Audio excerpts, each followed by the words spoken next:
Medically important RNA virus including HIV पढ़ेंगे।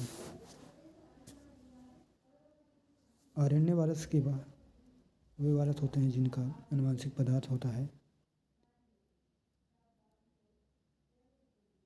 नाभ के DNA।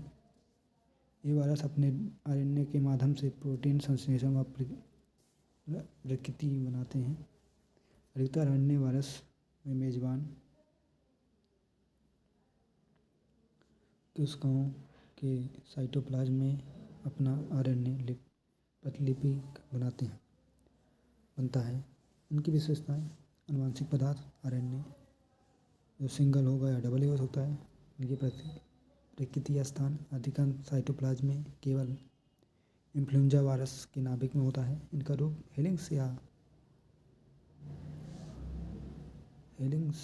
Helical या आइकोसाइडल। इनका आवरण कुछ वायरस में होता है जैसे कुछ में नहीं होता है। ये संवेदनशील होते हैं। आवरण वाले वायरस रासायनिक पदार्थ भी हो सकते हैं। वह ऊष्मा के प्रति अधिक संवेदनशील भी हो सकते हैं। संक्रमण के प्रकार: श्वसन, रक्त, यौन, मच्छर, मल, मुख आदि में होते हैं। RNA वायरस का वर्गीकरण उनके RNA के आधार पर RSS RNA, DS RNA संवेदी दिशा में पॉजिटिव, नेगेटिव व आवरण के आधार पर किया जाता है। एकल श्रृंखला वाले RNA वायरस जैसे पॉजिटिव RNA वायरस।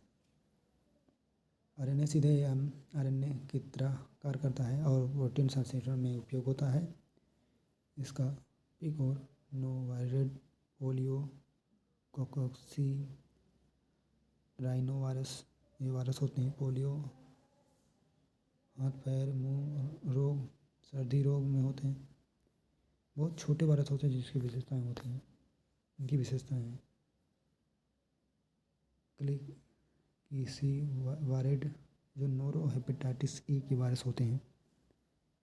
इनके रोग हो सकते हैं तीव्र उल्टी, दस्त, हेपेटाइटिस C। इनकी विशेषताएं ये गैर आवरण में होते हैं, मतलब इनकी झिल्लियाँ नहीं होती। टेगा होता है, टेगा फैमिली से इनके वायरस हैं बेला चिकनगुनिया। इनके रोग हो सकते हैं जर्मन बसरा, चिकनगुनिया। ये मच्छर द्वारा फैलते हैं। जो फ्लेवी वायरस होते हैं, फ्लेवी फैमिली से आते हैं वायरस, डेंगू, येलो फीवर, जापानी इंसेफेलाइटिस SCV। इसमें बुखार, येलो फीवर, मस्तिष्क ज्वर, हेपेटाइटिस C।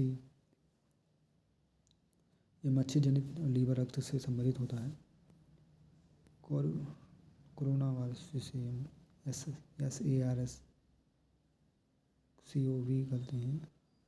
इसमें कोविड-19 श्वसन तंत्र से होता है। इसका मूल कोरोना से होता है। रेट्रो जो फैमिलीज होते हैं HIV-1 HIV-2 वायरस होते हैं। इनका मुख्य रोग है एड्स। RNA DNA में परिवर्तित होता है। जो नेगेटिव सेंस में होते हैं RSS DNA वायरस।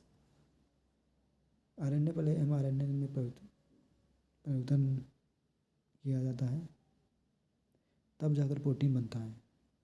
जैसे ऑर्थोमाई योक्सो जो होते हैं इन्फ्लुएंजा ABC में वायरस होते हैं। इनका रोग है फ्लू। खंडित RNA जीनोम नाभिक की प्रतिकृति बनाते हैं। जो पैरामाई यक्सो होते हैं उनका वायरस है खसरा, गला खंड RSV। इनमें रोग खसरा रोग होता है। गलाखंड श्वसन तंत्र से होते हैं। बच्चों में समान होते हैं। और जिसकी ये है वो जो रेबीज वायरस होते हैं, रेबीज जीव द्वारा होते हैं। जैसे गोला जैसे इनकी आकार होती है। फिलो जो होते हैं, फिलो वायरस फैमिली से होते हैं। फिलो इनका एबोला मरमाग वायरस होते हैं। हेमोराजिक फीवर होता है, अधिक घातक होता है ये। और बेंगो ये हंटा क्राइमिस कांगो वायरस होते हैं। हंटा बुखार, रक्तस्रावी बुखार एकांतित क्षेत्र में अधिक फैलते हैं। और एरिनो नावा जो लासा वायरस होते हैं, लासा बुखार देते हैं, अफ्रीकी क्षेत्र में अधिक पाए जाते हैं। दो श्रृंखला वाले वायरस रियो होते हैं, रोटा वायरस होते हैं, बच्चों के दस्त में होते हैं। दो श्रृंखला वायरस आंत्र संक्रमण में आते हैं।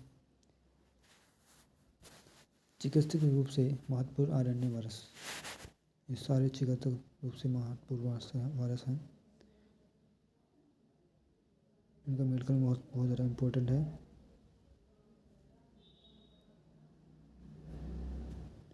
हम पढ़ने एचआईवी जो हमारा मेन है। एचआईवी एक आरएनए वायरस है जो रेट्रोवायरेट का फैमिली से और लेंट्रीवी वायरस समूह से संबंधित रखता है। यह रिसीवर ट्रांसक्रिप्टेज एंजाइम के माध्यम से आरएनए को डीएनए में परिवर्तित कर देता है।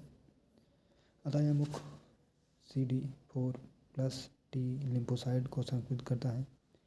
इसका परिणाम होता है एड्स। इसकी संरचना होती है, इसका शेप गोलाकार, व्यास 100 nm तक होता है। इसका जीनोम 2 समान आरएनए श्रृंखलाएं होती हैं। इसका आवरण लिपिड झिल्ली जिनमें ग्लाइकोप्रोटीन और GB41 पाए जाते हैं। इसके सेंटर में प्रोटीन P24 से बना होता है। यह निदान में प्रयोग होता है। एंजाइम जो होते हैं रिसीवर ट्रांसक्रिप्टेज इंटीग्रेस प्रोटेस होते हैं। ये 36 सेल होते हैं। CD4 सेल मैक्रोफोर टेंडोडिक सेल होते हैं। संक्रमण के मार्ग जैसे यौन मार्ग से होते हैं। रक्तमार्ग माँ से शिशु में, अन्य सुई चुभना आदि में हो सकता है। रोग कैसे फैलता है, इसकी प्रक्रिया जानेंगे। एचआईवी GP2102 इसके माध्यम से CD4 रिसेप्टर से जुड़ता है। फिर GP41 GB या सेल झिल्ली में फ्यूजन में सहायता करता है। वायरस विशेष कोशिकाओं में प्रवेश कर रिसीवर ट्रांसक्रिप्टेज से आरएनए और डीएनए में परिवर्तित हो जाता है। यह आरएनए मेजबान जीनोम में इंटीग्रेट एंजाइम के द्वारा जुड़ता है। नई एचआईवी प्रतिबिंब बनाता है। सेल फट जाती हैं और CD4 नष्ट हो जाता है। CD4 की संख्या बढ़ने से शरीर में प्रतिरक्षा कमजोर हो जाती है और विशेषतः संक्रमण फैल जाता है। क्लिनिकल स्टेज तीव्र संक्रमण होगा। संक्रमण में 2 से 4 हफ्ते बाद बुखार, गले में दर्द, दाने, लिम्फोसाइट सूजन। सुप्त अवस्था वर्षों तक कोई लक्षण नहीं पर वायरस सक्रिय रहता है। एड्स, प्रतिरक्षा अधिक कम, टीबी, गैडिड निमोनिया, वजन कम होना, कैंसर आदि। इसका प्रयोगशाला में इलाजा एचआईवी एंटीबॉडी प्रतिरक्षा पहचान करते हैं। वेस्टर्न बोर्ड एचआईवी पहचान करते हैं। P24 एंटीजन टेस्ट प्रारंभिक संक्रमण में वायरस में पाया जाता है प्रोटीन की पहचान के लिए। पीसीआर वायरल लोड करते हैं। CD4 काउंट, रोग की प्रतिरक्षा उत्पत्ति जांचना होता है। इसके लिए उपचार क्या करेंगे। ART दवाओं का संयोजन प्रयोग किया जाता है जिससे HART कहा जाता है। इनमें कुछ दवाएं हैं जो लिखी हुई हैं। इनका उद्देश्य वायरस की संख्या कम करना है और CD4 की अधिक बढ़ना है, संक्रमण रोकना है। ये हमारी क्लास खत्म होती है। सबका